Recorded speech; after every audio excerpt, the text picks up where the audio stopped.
Alors, ma compagne m'a dit, elle était partie sur la terrasse pour jeter un bout de biscotte aux oiseaux, et elle l'a vu allongé dans l'herbe, mais ça c'est ce qu'elle m'a dit après, parce que moi je ne l'ai pas vu.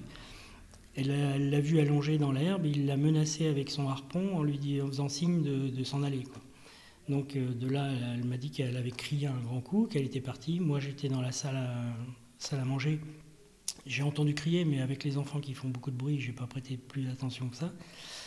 Et d'un seul coup, j'ai vu cet homme rentrer en furie dans la salle à manger. Il m'a menacé avec son harpon. Il m'a dit au moins 10 fois qu'il allait me tuer. J'ai pas paniqué, je m'étonne moi-même, mais j'ai pas paniqué. J'ai pris mon téléphone. Peut-être que je le connaissais, donc ça a peut-être influencé aussi mon attitude. Donc j'ai pris mon téléphone et je lui ai dit écoute, j'appelle la gendarmerie. Et il était vraiment trop menaçant, donc j'ai reposé mon téléphone, mais le fait d'avoir fait ce geste, il s'est rapproché de moi. Donc en posant mon téléphone, une fois que j'avais posé le téléphone, j'ai saisi son harpon et j'ai tiré très fort. Nous sommes tombés tous les deux par terre sur la petite Chana qui venait voir son père. J'ai relevé la petite comme je pouvais, puisque j'avais cet individu sur le dos. De là, il a sorti un couteau. Il m'a malheureusement blessé à la main, sans trop de gravité. Ensuite, il a pris mon maillot qu'il a replié sur ma tête et il me menaçait avec son couteau sur le flanc. Il m'a traîné dans toute la maison pour vérifier s'il n'y avait personne, donc toutes les pièces de la maison. Ensuite, il m'a traîné toujours dehors dans la serre où il a récupéré un sac à dos noir.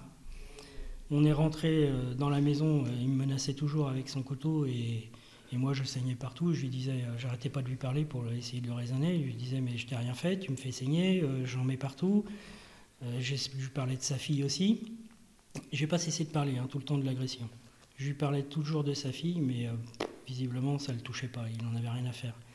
Dans ses yeux, il y avait une haine, je le reconnaissais pas, quoi. Donc on est rentré dans la maison, là il m'a lâché, donc j'ai été dans la cuisine qui est attenante à la salle à manger, il a posé son sac à dos et il m'a dit maintenant c'est sérieux. De là il a sorti un flacon, dessus il y avait écrit désherbant, avec un liquide un peu marron dedans. Je l'ai vu prendre 3 verres de ce produit. J'ai pas entendu le clic théoriquement qu'on entend quand on ouvre ce genre de produit parce qu'il y a un bouchon de sécurité. Donc là, j'ai rien entendu. Je trouvais ça un peu bizarre et puis la couleur du produit aussi, je trouvais ça un peu bizarre. Donc je continuais à parler avec lui, je lui parlais de sa fille, je lui disais mais qu'est-ce que tu fais, t'es en train de tout foirer parce que tu veux voir ta fille, puisqu'il m'avait dit qu'il venait pour sa fille. Je lui ai dit t'es en train de tout foirer, tu vas tout rater, c'est pas comme ça que tu verras ta fille, t'aggraves les choses. On discutait, pendant que lui, il buvait son produit, là. Et puis, après, il s'est mis à fermer les volets. Donc, au fur et à mesure qu'il fermait un volet, je le rouvrais. Puis, je lui disais, mais ta fille, elle ne va pas vivre dans le noir. Donc, il fermait, je rouvrais, sans cesse. Il m'avait complètement lâché, j'étais libre dans la maison. Et puis, je voulais prendre la petite et puis m'en aller avec elle, mais impossible, parce que la petite... Quand elle voyait son papa, elle était tout le temps fourrée dans ses jambes. Donc impossible de prendre cet enfant. Donc je me suis dirigé vers la porte.